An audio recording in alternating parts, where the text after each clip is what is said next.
They say a person needs three things to be truly happy in this world: someone to love, something to do, and something to hope for. I am blessed to have all three. Hi, my name is Sheba. Welcome to my art channel, Art by Sheba. Today's video is a video geared just for my students who are contemplating my online classes here in the Dallas Metroplex. If you've stumbled on this art channel by chance, welcome to my art world.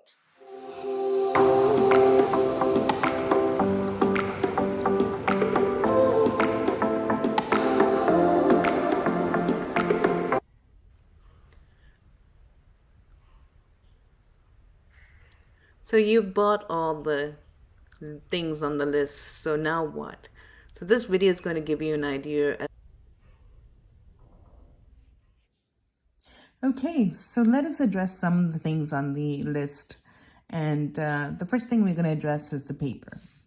Now, the paper I chose for the class is not the intended acrylic paper, but rather the watercolor paper. And the reason being is I chose hot pressed. And the reason being for hot pressed is just because it's a smooth finish. And being 140 pounds or so, it holds the amount of paint that you need to cover the surface. And since we're working on an 8 by 10 surface, this is sufficient for us. And you may want to opt also for cold press, and that's no issue as well. Cold press has a rough finish, and you'll be able to see the ridges on the paper and won't be so fine. This paper is in cotton and it's bright white, so that's something that you might find in your papers that you pick out at the store. And generally hot press papers are a little more expensive than cold press. And for those of us, or those of you who are thinking to venture into watercolors, this might be a good set to keep for both your acrylics as well as your water. The next item on our list is the brushes. I generally use synthetic brushes like this, and these are a really good basic student kit. They have several of the same size, and if you're wondering how do I tell by the size, they have numbers on them. For an example, this one says 4, and it's a size 4, and it's a flat brush because you can tell from the bristles and how they're shaped that it is a flat surface right here on the top. And these ones are more like a round brush, and this one is again a size 4, and it has a round tip on the end. So these are useful for very specific things as in painting, and this basic kit will give you one of each basically and a few extras. Our paper is going to be size 8 by 10, so I don't recommend going anything larger. And so this big brush here that we have is a size 8. I would just recommend to keep one of this because of the spread that you would need on this size paper. So these are good to use as you're learning, and as you develop your skill in the medium that you're using, then you can invest into better brushes.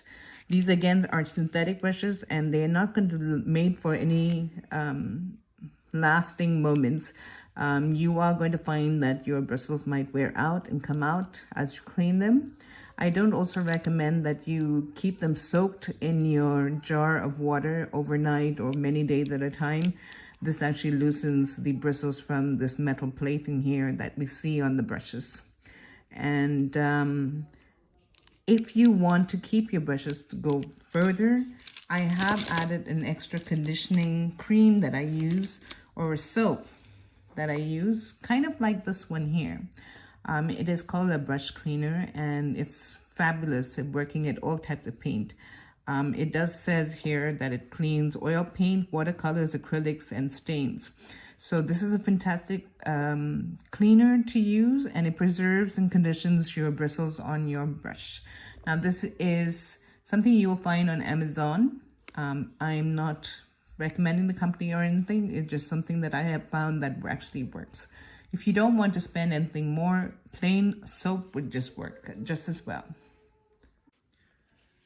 The final item on our list is the Liquitex Basics Acrylics paint. I've been on the market for quite a while looking for a good paint that would last me for quite a while as per use, and I use it every day.